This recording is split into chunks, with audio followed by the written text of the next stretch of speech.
Welcome है friends हमारे YouTube channel mission nursing में। फ्रेंड्स बहुत ही महत्वपूर्ण क्वेश्चन है जो कि आने वाली सभी परीक्षाओं के लिए वेरी वेरी इंपॉर्टेंट हैं। तो फ्रेंड्स बिल्कुल भी वीडियो को स्किप ना करें और पूरा वीडियो लास्ट तक देखें। फ्रेंड्स सभी क्वेश्चन प्रीवियस ईयर में पूछे गए हैं और मोस्ट रिपीटेड क्वेश्चन है। फ्रेंड्स आज की जो क्लास है वो ओबीजी और पेडियाट्रिक से संबंधित है। तो चलिए फ्रेंड्स शुरू करते हैं। फर्स्ट क्वेश्चन आपके स्क्रीन पर है। विच hormones is primarily responsible for the maintenance of pregnancy. गर्भावस्था को बनाए रखने के लिए मुख्य रूप से कौन सा हार्मोन जिम्मेदार होता है? बताएं फ्रेंड्स क्या होगा इसका राइट आंसर। बहुत ही सिंपल प्रश्न है, जितना हो सके आप लोग कमेंट बॉक्स में आंसर देने की कोशिश करें। विच hormones is primarily responsible for the maintenance of pregnancy. बताएं भाई क्या होगा इसका राइट आंसर। पढ़ें और आंसर दें, जितना हो सके कमेंट बॉक्स में आंसर देने की कोशिश करें। तो फ्रेंड्स यहाँ पे ऑप्शन सी आपका राइट होगा, प्रोजेस्टेरॉन हार्मोन्स। ये प्रेगनेंसी को मेंटेन करके रखता है। ठीक है, ऑप्शन सी आपका राइट होगा। एक्सप्लेन को देख लें कि प्रोजेस्टेरॉन गर्भावस्था को बनाए रखने में मदद करता है और यह यूट्रस को भ्रूण के लिए अनुकूल बनाता है और गर्भाशय की दीवार को स्थिर बनाए रखता है फ्रेंड्स। ठीक है, जो एंडोमेट्रियम होती है उसको फ्रेंड्स ये स्थिर बनाए रखता है।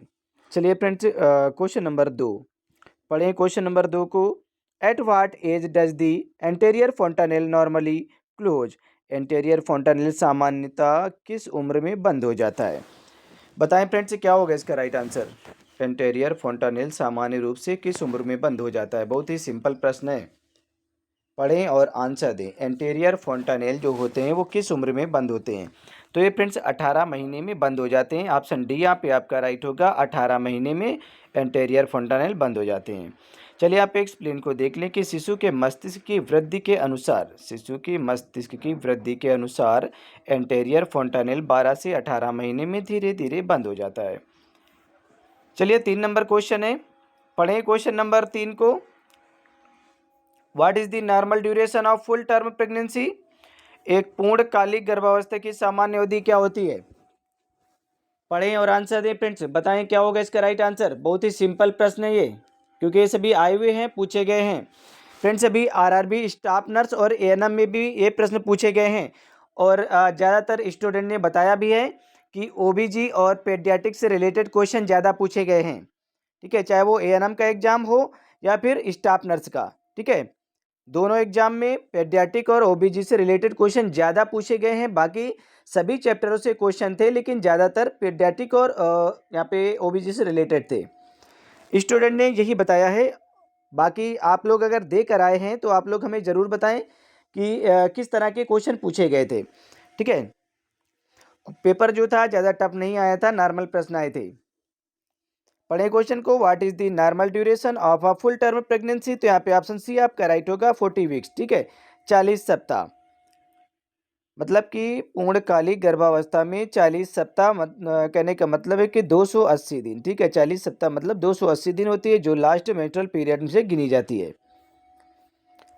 चलिए क्वेश्चन नंबर 4 पढ़े। क्वेश्चन नंबर 4 को जितना हो सके फ्रेंड्स कमेंट बॉक्स में आंसर दें कि which of the following is a danger sign in pregnancy. Pregnancy के लिए प्रेगनेंसी में कौन सा गर्भावस्था में खतरे का संकेत होता है? बताएं फ्रेंड्स क्या खतरे का संकेत होता है? Morning sickness, swelling of feet, blood vision या फिर बैक पेन। पढ़ें और आंसर दें। तो यहाँ पे फ्रेंड्स ऑप्शन सी आपका राइट होगा, ब्लड पेन, धुंधली दृष्टि ये खतरे का संकेत होता है। एक्सप्लेन को देख लें कि धुंधली दृष्टि प्रेक्लेम्सिया या फिर हाई ब्लड प्रेशर का लक्षण हो सकता है और यह एक गंभीर चेतावनी का संकेत है। चलिए friends question number 5, what is the first immunisation given to a newborn. नवजात शिशु को दिया जाने वाला पहला टीका कौन सा है? बताएं फ्रेंड्स क्या होगा इसका right answer. What is the first immunisation given to a newborn. नवजात शिशु को दिया जाने वाला पहला टीका कौन सा है? तो सभी को मालूम है फ्रेंड्स कि बीसीजी का जो टीका है नवजात शिशु को जन्म के तुरंत बाद दिया जाता है। हालांकि ओपीवी और हेपेटाइटिस बी भी दिया जाता है। ठीक है, लेकिन अगर दो ऑप्शन पे दोनों दिए गए हैं तो ऑप्शन जो फ्रेंड्स प्राथमिकता होगी, जो प्रेफरेंस आप देंगे वो फ्रेंड्स ओबीसी को ही देंगे। ठीक है, सॉरी यहाँ पे बीसीजी को, ओपीवी को प्राथमिकता नहीं देंगे। अगर ऑप्शन पे तीनों दिए गए हैं मतलब कि ओपी, अगर ऑप्शन मान के चलिए जैसे कि ए ऑप्शन है और ऑप्शन ए में यहाँ पे ओपीवी भी दिया गया है और आपका बीसीजी भी दिया गया है, ठीक है, और हेपेटाइटिस बी भी दिया गया है। तो ये आपका ऑप्शन राइट हो जाएगा, ठीक है, क्योंकि तीनों जन्म के समय ही दिए जाते हैं। बट यहाँ पे अगर अलग अलग दिया गया हो कि यहाँ पे जैसे जिस तरह से दिया गया डीपीटी, ओपीवी, बीसीजी, तो यहाँ पे जो प्राथमिकता आप किसको देंगे, बीसीजी को, ठीक है, मतलब कि बैसिलस कैलमेटेग्यूरिन ये फ्रेंड्स टीबी से सुरक्षा प्रदान करता है और इसी को आप प्राथमिकता देंगे। चलिए यहाँ पे एक्सप्लेन को देख लें कि बीसीजी का जो टीका है जन्म के तुरंत बाद दिया जाता है, जो कि शिशु को तपेदिक करता है, टीबी से सुरक्षा प्रदान करता है। चलिए फ्रेंड्स क्वेश्चन नंबर 6 पढ़े। क्वेश्चन नंबर 6 को विच हार्मोन्स ट्रिगर ओल्यूशन, कौन सा हार्मोन्स ओल्यूशन अर्थात डिम्बोत्सर्जन को उत्तेजित करता है। बताएं फ्रेंड्स क्या होगा इसका राइट आंसर। कौन सा हार्मोन्स ओल्यूशन अर्थात डिम्बोत्सर्जन को उत्तेजित करता है, तो सभी को मालूम है कि एलएच हार्मोन्स, ल्यूटिनाइजिंग हार्मोन्स, ये फ्रेंड्स ओल्यूशन को उत्तेजित करने का काम करता है, ठीक है। ऑप्शन बी आपका राइट होगा, ल्यूटिनाइजिंग हार्मोन्स। आप एक्सप्लेन को देख लें कि ल्यूटिनाइजिंग हार्मोन्स का अचानक स्तर बढ़ना डिम्बोत्सर्जन को ट्रिगर करता है, ठीक है। यदि एलएच हार्मोन्स का जो अचानक से स्तर बढ़ जाता है तो मतलब कि डिम्बोत्सर्जन को उत्तेजित करता है, ट्रिगर करता है। चलिए फ्रेंड्स 7 नंबर क्वेश्चन है, what is the Apgar score used for, Apgar score का उपयोग किस लिए किया जाता है। ये तो सभी को मालूम होगा क्योंकि सिंपल प्रश्न है, ये पूछे भी गए हैं। What is the Apgar score used for, Apgar score का उपयोग किस लिए किया जाता है। बताएं फ्रेंड्स किस लिए किया जाता है। भ्रूण की स्थिति जानने के लिए, मात्र रक्तचाप मापने के लिए, या फिर गर्भकाल की उम्र, नवजात की स्थिति का मूल्यांकन करने के लिए। तो फ्रेंड्स यहाँ पे ऑप्शन सी आपका राइट होगा, नवजात की स्थिति का मूल्यांकन करने के लिए अबगार स्कोरिंग की जाती है, ठीक है। ये 1 से 5 मिनट पर की जाती है। अबगार स्कोर नवजात के जन्म के 1 से 5 मिनट बाद उसकी हार्ट रेट, रंग, मांसपेशियों की टोन, रेस्पिरेशन और प्रतिक्रिया का मूल्यांकन किया जाता है। फ्रेंड्स कोई भी कैंडिडेट जो कि ऑनलाइन क्लास लेना चाहता है तो हमारे इस नंबर पे संपर्क कर सकता है, 79 85 47 30 42, ठीक है। आप इस नंबर पे संपर्क करेंगे। और यदि फ्रेंड्स आप पीडीएफ परचेज करना चाहते हैं तो भी हमारे इसी नंबर पे संपर्क करेंगे। हमारी पीडीएफ आपको 199 रुपये में प्रोवाइड कर दी जाएंगी, जो कि फ्रेंड्स आपके एग्जाम के लिए बहुत ज़्यादा इंपॉर्टेंट रोल प्ले करेंगे, ठीक है। किसी भी राज्य से आप एएनएम की तैयारी कर रहे हो, ठीक है, सभी राज्यों के लिए फ्रेंड्स हमारी जो पीडीएफ है वो आपको 199 में प्रोवाइड कर दी जाएंगी, मतलब 199 रुपये में प्रोवाइड कर दी जाएंगी, जो कि 450 प्लस पीडीएफ होंगी। आपको हिंदी और इंग्लिश दोनों भाषाओं में होंगी और विद एक्सप्लेनेशन के साथ में होंगी। चलिए फ्रेंड्स यहाँ पे 8 नंबर क्वेश्चन है कि which of the following is a live attenuated vaccine, निम्नलिखित में से कौन सा एक जीवित श्रेणीकृत टीका है। DPT, BCG, TT, hepatitis B, कौन सा टीका जीवित श्रेणीकृत टीका है, लाइव अटेन्यूएटेड वैक्सीन है। तो यहाँ पे फ्रेंड्स ऑप्शन बी आपका राइट होगा, बीसीजी का जो टीका है लाइव अटेन्यूएटेड वैक्सीन है। एक्सप्लेन को देख लें कि बीसीजी एक जीवित श्रेणीकृत बैक्टीरियल टीका है जो कि टीबी से सुरक्षा प्रदान करता है।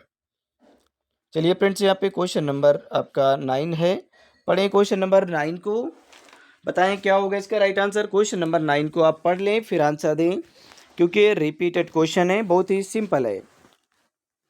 What is the normal foetal heart rate, भ्रूण की सामान्य हृदय दर क्या होती है, हृदय की गति क्या होती है। 60 से 100 बीट पर मिनट, 80 से 100 बीट 110 पर मिनट पर बीट फ्रेंड्स बीट पर मिनट, या फिर 110 से 160 बीट पर मिनट। देखिए फ्रेंड्स यहाँ पे जो ऑप्शन है वो सी नंबर आपका राइट होगा। यहाँ पे ज़्यादातर ऑप्शन पे 120 से 160 बीट पर मिनट देते हैं, बट कभी कभी ऑप्शन पे 100 से 160 बीट पर मिनट भी देते हैं, ठीक है। 100 to 160 दे देते हैं फ्रेंड्स। तो ये भी आपका राइट माना जाएगा जब आपका 110 या 160 बीट नहीं होगा, या फिर 120 से 160 बीट पर मिनट नहीं होगा तब, ठीक है। यदि फ्रेंड्स एग्जैक्ट आपका आंसर यही माना जाएगा, ठीक है, 120 से 160 बीट यदि तीनों ऑप्शन पे दिए गएंगे, ठीक है, मतलब कि 100 से यहाँ पे 160 बीट पर मिनट दिया होगा, 110 से 160 बीट पर मिनट दिया होगा, और 120 से 160 बीट पर मिनट अगर ऑप्शन पे दिया है, ठीक है, तो जो राइट आंसर होगा आपका ये 120 से 160 बीट पर मिनट राइट माना जाएगा, ठीक है, तो तीनों ऑप्शन पे दिए गए हैं तब। बट यहाँ पे नहीं है तो यहाँ पे क्या होगा, 110 से 160 बीट पर मिनट, ऑप्शन सी आपका राइट होगा। भ्रूण की सामान्य हृदय दर 110 से 160 बीट प्रति मिनट होती है, इससे अधिक या कम चिंता का विषय हो सकता है फ्रेंड्स। चलिए फ्रेंड्स क्वेश्चन नंबर 10 पढ़ें। क्वेश्चन नंबर 10 को, which of the following is not a sign of true labour, निम्नलिखित में से कौन सच्ची प्रसव पीड़ा का लक्षण नहीं है? बताएं फ्रेंड्स क्या होगा इसका right answer. Which of the following is not a sign of true labour? निम्नलिखित में से कौन सच्ची प्रसव पीड़ा का लक्षण नहीं है? मतलब कि फ्रेंड्स यहाँ पे फॉल्स कॉन्स्ट्रक्शन की बात किया जा रहा है, ठीक है। सर्वाइकल डायलेशन, रेगुलर कॉन्स्ट्रक्शन या फिर pain relieved by rest, sore blood tinged recharge, यहाँ पे फ्रेंड्स डिस्चार्ज, सॉरी डिस्चार्ज। तो यहाँ पे फ्रेंड्स ऑप्शन सी आपका राइट होगा, पेन रिलीव्ड बाय रेस्ट, आराम करने पर दर्द कम होना, ठीक है। एक्सप्लेन को देख लें कि सच्ची प्रसव पीड़ा में दर्द आराम करने से कम नहीं होता है, ठीक है। यदि आप आराम करेंगे तो फ्रेंड्स तब भी जो पेन है वो कम नहीं होता है। यदि आराम करने पर दर्द कम हो जाए तो फ्रेंड्स वह झूठी प्रसव पीड़ा है, फॉल्स लेबर है, ठीक है फ्रेंड्स। उसे ब्रैक्सटन हिक्स कॉन्ट्रैक्शन कहा जाता है। यदि फॉल्स पीड़ा होती है तो ब्रैक्सटन हिक्स कॉन्ट्रैक्शन माना जाएगा, ठीक है। चलिए फ्रेंड्स 11 नंबर क्वेश्चन है, पढ़ें क्वेश्चन नंबर 11 को। Which condition is characterised by high blood pressure, proteinuria and oedema in pregnancy? गर्भावस्था में उच्च रक्तचाप, प्रोटीन यूरिया और सूजन किस स्थिति की पहचान होती है? बताएं फ्रेंड्स क्या होगा इसका राइट आंसर। गर्भावस्था में उच्च रक्तचाप, यदि बहुत ज़्यादा प्रेगनेंसी के दौरान रक्तचाप है और यूरिन के साथ में प्रोटीन आ रहा है, सूजन भी है, तो ये किसकी पहचान होती है? एक्लेम्सिया, प्रीक्लेम्सिया, प्लेसेंटा प्रीविया या एब्रेप्टिव प्लेसेंटा? तो ये फ्रेंड्स प्लेसेंटा यहाँ पे प्रीक्लेम्सिया का संकेत होगा, ठीक है। ऑप्शन बी यहाँ पे आपका राइट होगा, प्री एक्लेम्सिया। जब प्री एक्लेम्सिया ज़्यादा फ्रेंड्स दिक्कत करता है और अगर इलाज समय से नहीं होता है तो एक्लेम्सिया में बदल जाता है, ठीक है। एक्लेम्सिया में मतलब क्या होता है फ्रेंड्स के दौरे आते हैं, सीजर आने लगते हैं। प्री एक्लेम्सिया में उच्च रक्तचाप, प्रोटीन यूरिया और सूजन दिखाई देती है, ठीक है। तो यहाँ पे ऑप्शन बी आपका राइट होगा। प्री एक्लेम्सिया एक गंभीर गर्भावस्था का विकार होता है। इसमें हाई बीपी, पेशाब में प्रोटीन और सूजन होती है। चलिए फ्रेंड्स क्वेश्चन नंबर यहाँ पे 12 है, पढ़ें क्वेश्चन नंबर 12 को। बताएं क्या होगा इसका राइट आंसर। क्वेश्चन नंबर 12 को आप लोग पढ़ेंगे। When does quickening usually occur in primigravida? प्रथम बार गर्भवती महिला में क्विकनिंग सामान्यतः कब होती है? बताएं फ्रेंड्स क्या होगा इसका राइट आंसर। प्रथम बार गर्भवती महिला में क्विकनिंग सामान्य रूप से कब होती है? गेस करें क्या होगा इसका राइट आंसर। पढ़ें अच्छे से फिर आंसर दें। प्रथम बार गर्भवती महिला में क्विकनिंग कब होती है? तो यहाँ पे फ्रेंड्स ऑप्शन यहाँ पे बी आपका राइट होगा, ठीक है। अब यहाँ पे प्रथम बार बहुत से लोग नहीं समझ पाते हैं, ठीक है। तो मतलब क्या है यहाँ पे, प्रीमी ग्रेविडा का मतलब होता है कि जो पहली बार प्रेग्नेंट होती हैं महिलाएं, उनमें क्या होता है कि फ्रेंड्स कहा जा रहा है कि क्वेकनिंग उन्हें कब फीलिंग महसूस होती है, क्वेकनिंग कब महसूस होती है? तो उन्हें क्वेकनिंग जो बच्चे की जो हलचल होती है वो 16 से 18 वीक लग जाते हैं उन्हें महसूस होने में, ठीक है। और यदि फ्रेंड्स मल्टी ग्रेविडा हैं तो उनमें जल्दी पता चल जाता है। यहाँ पे लगभग 12 से 16 वीक में उन्हें पता चल जाता है, ठीक है। और जो फ्रेंड्स प्रीमी ग्रेविडा होती हैं, ये मल्टी ग्रेविडा में तो कोई बात नहीं है, जल्दी होता है। बट ये प्रीमी ग्रेविडा में ये फ्रेंड्स कभी कभी 16 18 से 20 वीक भी लग जाते हैं। प्रीमी ग्रेविडा पहली बार गर्भवती जो महिला है उसमें भ्रूण की हरकतें जो होती हैं वे क्विकनिंग जो करता है बच्चा, ठीक है, भ्रूण, उसमें फ्रेंड्स आमतौर पर 16 से 18 सप्ताह में महसूस होती है, कभी कभी 20 सप्ताह भी लग जाते हैं। चलिए फ्रेंड 13 नंबर क्वेश्चन है, 13 नंबर क्वेश्चन पढ़ें और आंसर दें कि which is the most common cause of postpartum haemorrhage? प्रसवोत्तर रक्तस्राव का सबसे सामान्य कारण क्या है? बताएं फ्रेंड्स क्या होगा इसका right answer. Which is the most common cause of postpartum haemorrhage? प्रसवोत्तर रक्तस्राव का सबसे सामान्य कारण क्या होता है? Retained placenta, uterine atony, cervical tear या फिर कोआगुलेशन डिसऑर्डर? प्रसवोत्तर रक्तस्राव का सबसे सामान्य कारण क्या होता है? Uterine atony. यूट्राइन एटोनी मतलब कि जो यूट्रस होता है उसकी मांसपेशियां शिथिल हो जाती हैं जिसकी वजह से ब्लीडिंग होती रहती है, ठीक है। तो ऑप्शन बी यहाँ पे राइट होगा। और इसको फ्रेंड्स रोकने के लिए क्या किया जाता है? ऑक्सीटोसिन हार्मोन्स का इंजेक्शन लगाया जाता है जिससे कि यूट्रस में कॉन्स्ट्रक्शन को बढ़ाया जा सके और फ्रेंड्स ब्लीडिंग को रोका जा सके। यूट्राइन एटोनी गर्भाशय की पेशियाँ जो होती हैं, मांसपेशियाँ होती हैं, उनका संकुचन ना होना, ठीक है, पीपीएच का सबसे आम कारण होता है। चलिए 14 नंबर क्वेश्चन है फ्रेंड्स, पढ़ें 14 नंबर क्वेश्चन को। बताएं क्या होगा इसका राइट आंसर। क्वेश्चन नंबर 14 कि which of the following is a sign of neonatal jaundice? नवजात पीलिया का संकेत निम्न में से कौन सा है? बताएं क्या होगा इसका राइट आंसर। पढ़ें और आंसर दें फ्रेंड्स। ये सभी रिपीटेड है प्रश्न और कई बार पूछे गए हैं कि which of the following is a sign of neonatal jaundice, नवजात पीलिया का संकेत निम्न में से कौन सा है। Red eyes, yellow sclera, blue lips या फिर ग्रीन स्टूल। नवजात में यदि पीलिया हो जाता है तो कैसे पता चलता है कि नवजात को पीलिया हुआ है, आप कैसे पहचानेंगे।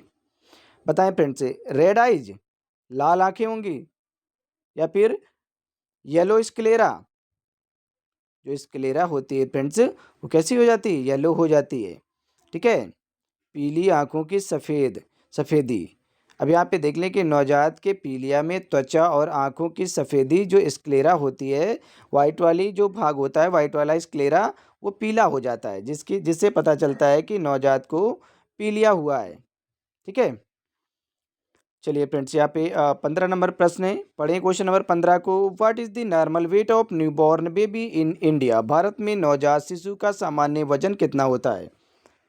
बताएं फ्रेंड्स, भारत में नवजात शिशु का सामान्य वजन कितना माना जाता है। तो ये तो सभी को मालूम होगा कि भारत में नवजात शिशु का जो सामान्य वजन है ये 2.5 किलो से 3 किलो के बीच में होता है। 2.5 किलो टू 3 किलो, या कभी कभी 3.5 kg भी दिया होता है।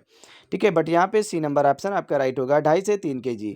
ठीक है, यदि फ्रेंड्स ये जो वजन है ये अगर फ्रेंड्स 3.5 से ऊपर जा रहा है, ठीक है, लगभग 4 या 4.5 किलो पहुंच गया है, 4.5 किलो से यदि ज़्यादा है, ठीक है, तो फ्रेंड्स मतलब क्या माना जाएगा कि कहीं ना कहीं जो माँ है उसको डायबिटीज हुआ है। ठीक है, कि माँ डायबिटिक होगी तभी फ्रेंड्स बेबी का जो वजन है वो ज़्यादा हो जाता है।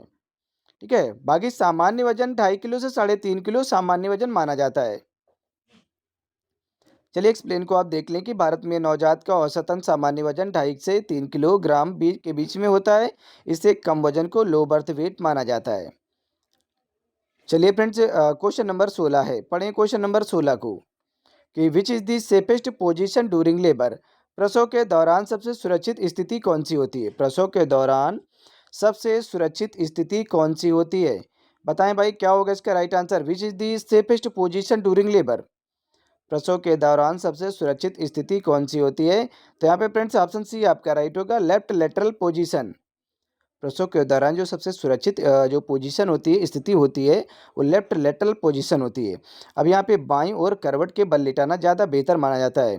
ठीक है, बाईं करवट लेटना गर्भ में रक्त प्रवाह को बेहतर बनाता है और भ्रूण में ऑक्सीजन अच्छे से मिलती रहती है। भ्रूण को भी ऑक्सीजन पर्याप्त मात्रा में मिलती रहती है। ठीक है फ्रेंड्स, चलिए 17 नंबर क्वेश्चन है। पढ़े 17 नंबर क्वेश्चन को। विच reflex is present at birth and and disappears by 4 month।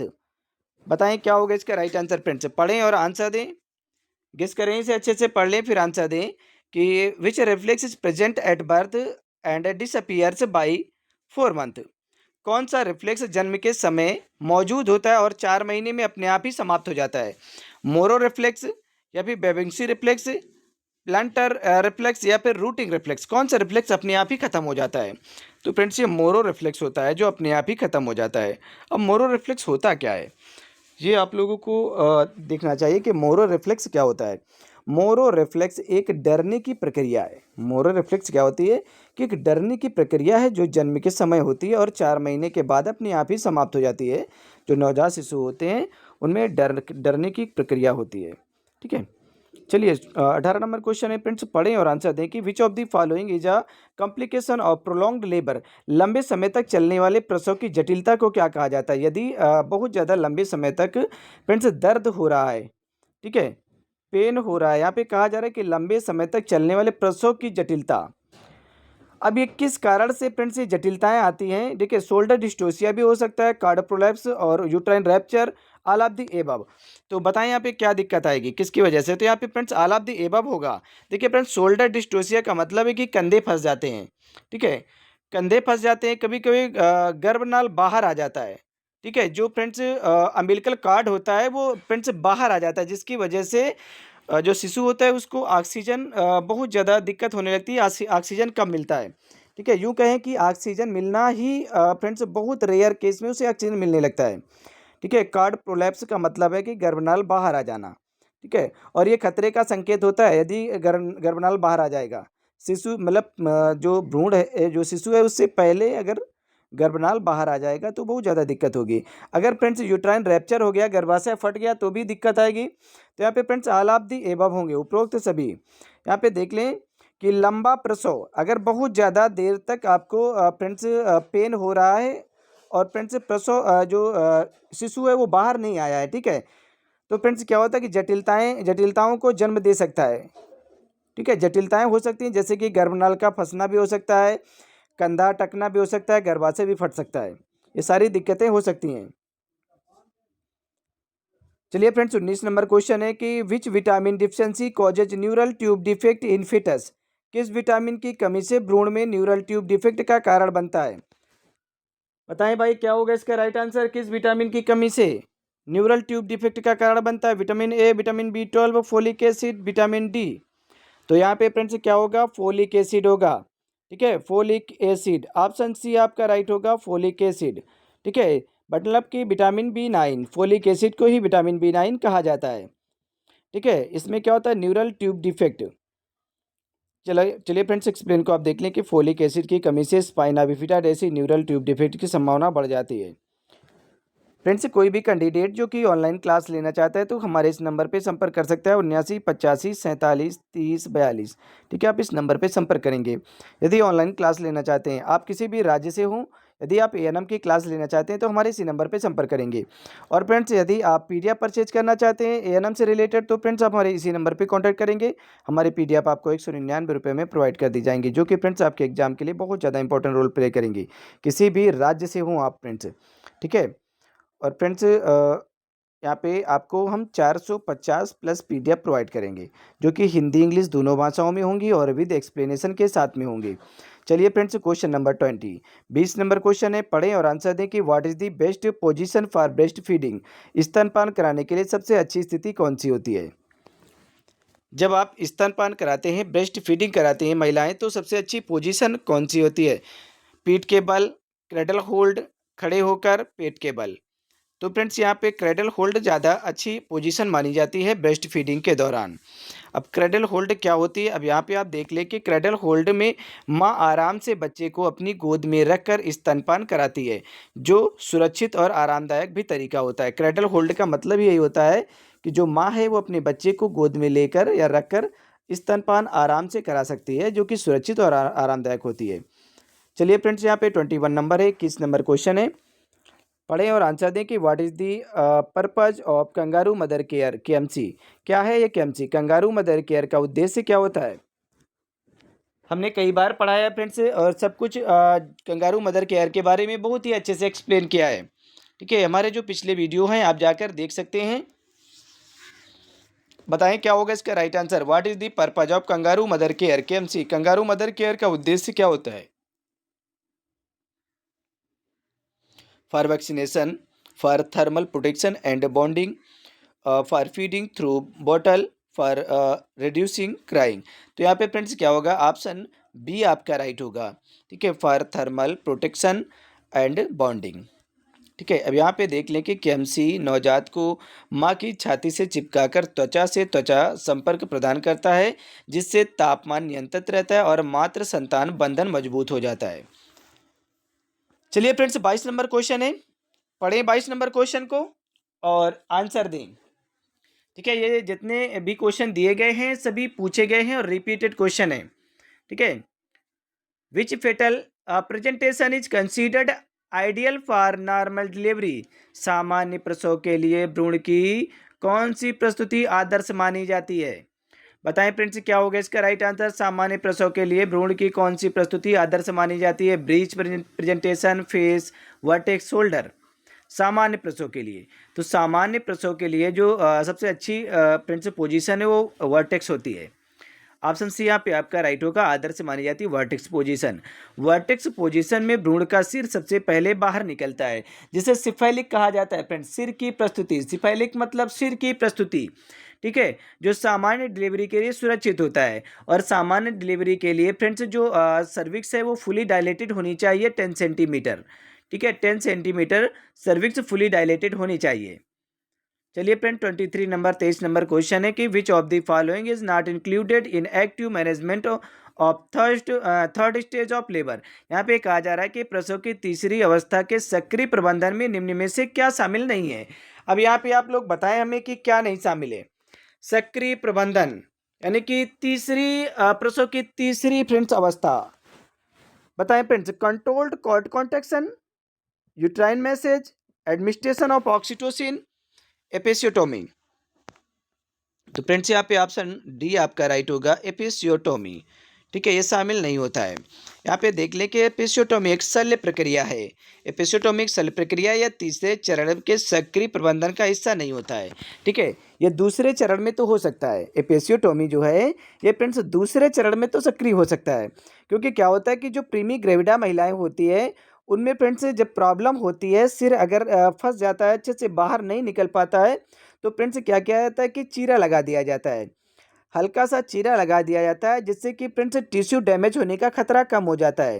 ठीक है, तो फ्रेंड्स ये नॉर्मल चीरा लगाया जाता है, इसी को एपिसियोटोमी कहा जाता है। ठीक है, तीसरा चरण क्या होता है, इस तीसरे चरण में फ्रेंड्स प्लेसेंटा बाहर आता है। ठीक है, तीसरा चरण में प्लेसेंटा बाहर आता है। चलिए फ्रेंड्स यहाँ पे 24 नंबर क्वेश्चन है। वेन डज फिजियोलॉजिकल यहाँ पे फ्रेंड्स यहाँ पे physiological weight loss occur in newborn. नवजात में शारीरिक वजन में गिरावट कब होती है, ये पूछा गया आपसे। ठीक है, बताएं क्या होगा इसका right answer. When does physiological weight loss occur in newborn, इसे में कब गिरावट होती है। नवजात में जो शारीरिक वजन होती है उसमें गिरावट कब होती है। डिलीवरी के तुरंत बाद होती है, 24 घंटे में, 3 से 5 दिन, 7 से 10 दिन, या फिर आफ्टर 2 वीक। तो फ्रेंड्स यहाँ पे क्या होगा, 3 से 5 दिन में गिरावट होती है नवजात के वजन में। ठीक है, 3 से 5 दिन में क्या होता है कि नवजात के वजन में गिरावट होती है। अब यहाँ पे आप देख लें कि नवजात सामान्य रूप से जन्म के 3 से 5 दिन में अपना वजन 5 से 10% तक खो देता है और यह 10 दिनों में वापस आ जाता है। ठीक है, चलिए फ्रेंड्स 25 नंबर क्वेश्चन है हमारा, लास्ट क्वेश्चन है। आप लोग पढ़ें अच्छे से और आंसर दें, वही क्वेश्चन जो आपने अभी पढ़ा था। ठीक है, थोड़ा सा कन्फ्यूजन जो था आपको इसमें क्लियर हो जाएगा। ठीक है, मैंने बताया भी था कि which vaccine is given at birth according to neonatal immunisation schedule. ठीक है, यहाँ पे कहा जा रहा है कि राष्ट्रीय टीकाकरण कार्यक्रम के अनुसार जन्म पर कौन से टीके दिए जाते हैं। अभी आपने जस्ट पढ़ा था BCG OPV का 0 डोज हेपेटाइटिस बी। ठीक है, तो यहाँ पे इसी के बारे में पढ़ा था और यहाँ पे ऑप्शन ए ही आपका राइट होगा। ठीक है, ये एक ही ऑप्शन पे तीनों दे दिए गए हैं, और यदि एक ही ऑप्शन में तीनों ना दिए गए होते, अलग अलग दिए गए होते, तो यहाँ पे BCG को आप प्राथमिकता देते। ठीक है, प्राथमिकता किसको देते, BCG को। ठीक है, BCG को प्राथमिकता आप देते, बट यहाँ पे अभी ऑप्शन ए में तीनों दिए गए हैं, तो ऑप्शन ए आपका राइट माना जाएगा। चलिए आप एक्सप्लेन को देख लें कि जन्म के समय 3 टीके दिए जाते हैं। BCG ओरल पोलियो वैक्सीन की 0 डोज हेपेटाइटिस बी दिए जाते हैं, जो कि शिशु को गंभीर बीमारियों से सुरक्षा प्रदान करते हैं। फ्रेंड्स ये आपका लास्ट क्वेश्चन था। कोई भी कैंडिडेट जो कि ऑनलाइन क्लास लेना चाहता है तो हमारे इस नंबर पे संपर्क कर सकता है, 79 85 47 30 42। ठीक है, आप इस नंबर पे संपर्क करेंगे। कोई भी कैंडिडेट जो कि ऑनलाइन क्लास लेना चाहता है, ANM के लिए स्पेशल क्लासेस हमारी चल रही हैं। ठीक है, हिंदी इंग्लिश दोनों भाषाओं में चलती हैं। जो भी कैंडिडेट इंटरेस्टेड है तो फ्रेंड्स इस नंबर पे कांटेक्ट कर सकता है, और यदि आप PDF परचेज करना चाहते हैं तो भी हमारे इसी नंबर पे संपर्क करेंगे। हमारी जो PDF है फ्रेंड्स 199 में आपको प्रोवाइड कर दी जाएंगी, जो कि फ्रेंड्स आपके एग्जाम के लिए इंपॉर्टेंट रोल प्ले करेंगे। ठीक है, 450 प्लस PDF होंगी, जो कि फ्रेंड्स हिंदी इंग्लिश दोनों भाषाओं में होंगे और विद एक्सप्लेनेशन के साथ में होंगी। तो चलिए फ्रेंड्स मिलते हैं नेक्स्ट क्लास में, तब तक के लिए bye bye and take care.